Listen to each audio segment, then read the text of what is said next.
Hey folks, Roland Martin here. Yes, I am coming to you live from the Bahamas where I'm on my final day of vacation. I actually am returning back to Washington, D.C. tomorrow. You see, I never shave when I'm on vacation. So it was not my desire to do any work from the Bahamas. It's about rest and relaxation.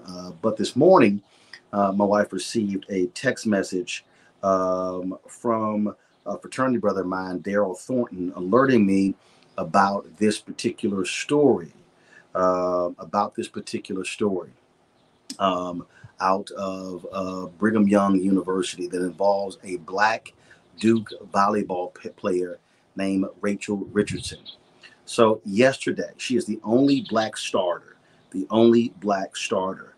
on the Duke University volleyball team. They were in Brigham Young University for a 2-day tournament, and Rachel was on the team. She was a starter, and according to her, every time she served, she was called the N-word by folks at the BYU game. In addition to that, there was a gentleman there who even threatened her to the point where she felt that she feared for her safety.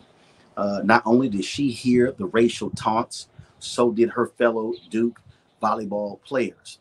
Her mother, Gloria Richardson, posted a statement this morning on her Facebook page talking about this particular incident and what happened.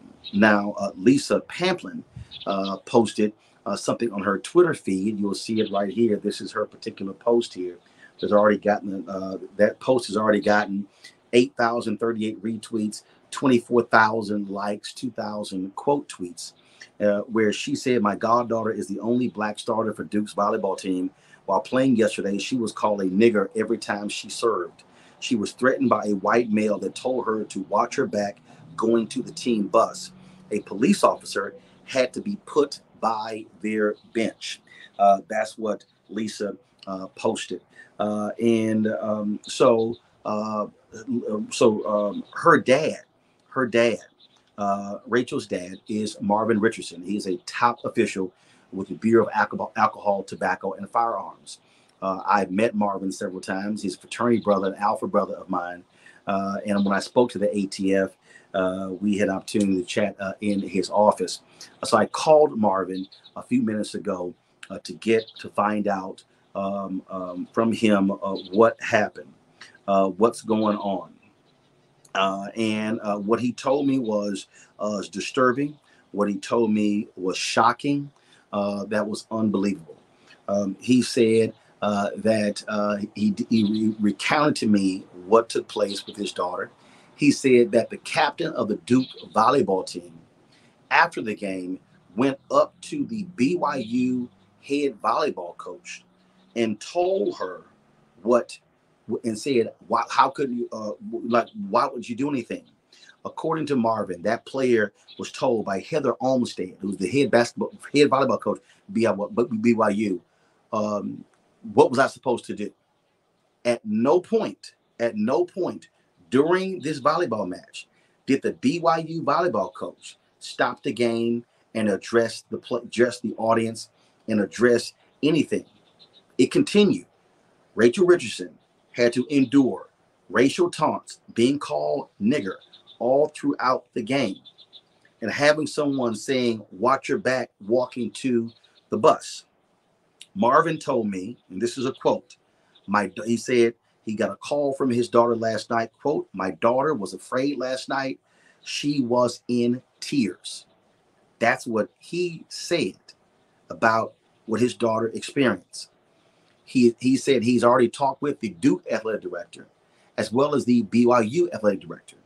Duke has been very supportive, according to Marvin. They were supposed to play a game today. Duke University pulled out of that game and made clear their players were not going to participate in any volleyball on the campus of Brigham Young University. Marvin also told me that his daughter wanted the athletic director at BYU, as well as the head coach, to hear from her personally about her experience. Today, Rachel Richardson, the Duke player, who was called the N-word and who was threatened, was intimidated, she was supposed to meet with the BYU athletic director as well as the BYU head volleyball coach. The AD showed up. The volleyball coach did not show up. That's according to Rachel Richardson's father, Marvin Richardson. Again, a long time and one of the top officials in the Bureau of Alcohol, Tobacco, and Firearms. Folks, this is greatly disturbing. In fact, Brigham Young University has posted a tweet where they have spoken to this particular issue. This tweet was posted about 10 or 15 minutes ago, and I want to read from the tweet. Keenan, if you can pull it up, that'll be absolutely great if you can pull it up. And so allow me to read from the tweet. This is an official statement from Brigham Young University. They stated that all of God's children deserve and love and respect, and BYU athletics is completely committed to leading out in abandoning attitudes and actions of prejudice of any kind and rooting out racism. When a student athlete or a fan comes to a BYU sporting event, we expect that they will be treated with love and respect and feel safe on our campus. It is for this reason BYU has banned a fan who was identified by Duke during last night's volleyball match from all BYU athletic venues. Although this fan was sitting in BYU's student section, this person is not a BYU student. To say we are extremely disheartened in the actions of a small number of fans in last night's volleyball match in the Smith Fieldhouse between BYU and Duke is not strong enough language. We will not tolerate behavior of this kind. Specifically, the use of a racial slur in any of our athletic events is absolutely unacceptable, and BYU athletics holds a zero tolerance approach to this behavior. We wholeheartedly apologize to Duke University and especially its student athletes competing last night for what they experienced. We want BYU athletic events to provide a safe environment for all, and there's no place for behaviors like this in our venues. Now, here's what BYU has to do. This apology simply isn't enough. Banning this fan is not enough. What BYU should be addressing is, why did this coach not stop the game and say something as it was happening? BYU should immediately suspend this volleyball coach, and BYU should launch an investigation and hire an outside firm not associated with the university to lead this investigation. There's no way in the world in 2022 that a black student athlete, whether they go to BYU, Duke, or anywhere else, should be facing racial hostility when they are trying to play a game. The NCAA should also launch an investigation. What took place to Richard Richardson is simply wrong. It is shameful. It is despicable. And Duke University should make it clear to BYU that unless they are satisfied, they will never, ever participate in any sporting event with BYU ever again. The Mormon Church should also be involved in this investigation. What took place is absolutely wrong, and it is shameful. I could have easily waited until Monday to address this on the show. I chose to do so right now because it is that urgent. To say that a black student trying to play volleyball game, and every time she serves is being called nigger, that is despicable. It is wrong. This is not the 1950s and 1960s. BYU, you must do better. You must do more. Thousands were at that game. Are you telling me there's no video available? They should be looking at all video. They should be looking at what students posted and what was said. They should be interviewing every Duke player, every BYU player about what took place. This should not be allowed. It should have been stopped immediately. And because a police officer was positioned near the Duke bench, that means somebody at that venue was fully aware of the threats and the racial taunts that were going on, yet they chose to continue the game. No one said, the hell with this game, it must be stopped because we must protect this black student. That's not what happened, folks. And what took place is shameful and despicable. And again, BYU has to do more. This apology posted about 15 minutes ago on Twitter simply is not enough. Not enough. And so they owe the Richardson family more than that.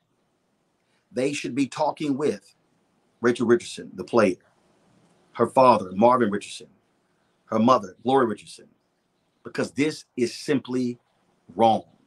It is wrong. And Marvin Richardson said something to me that was interesting. He said that Daryl Thornton was a player for the University of North Texas. And they had and probably at the time they were North Texas State. And apparently that was a game that took place at BYU. And Daryl Thornton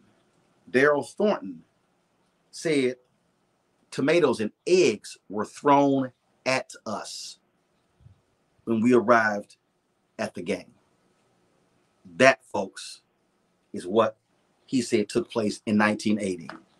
And here we are in 2022. And black players of visiting teams are having to deal with racism at Brigham Young University. We'll have more on this story on Monday on Roland Martin Unfiltered. We hope to have folks from Duke on the show. BYU will be making calls to them as well, because they need to be publicly addressing what is taking place at Duke with this Duke player, Richard Richardson, what took place on their campus. So, folks, that is it for me. Again, I will see you on Monday on Roland Martin Unfiltered, live at 6 p.m. Eastern to 8 p.m. Eastern on the Black Star Network. Of course, you can see us on all available platforms: Apple phone, Android phone, Apple TV, Android TV, Roku, Amazon Fire, Samsung Smart TV, as well as Xbox. And so you can see Roland Martin Unfiltered on the Black Star Network on all of those platforms. And again, we have the latest details as well as news of the day on Roland Martin Unfiltered. So until then, I will see you on Monday. Holla.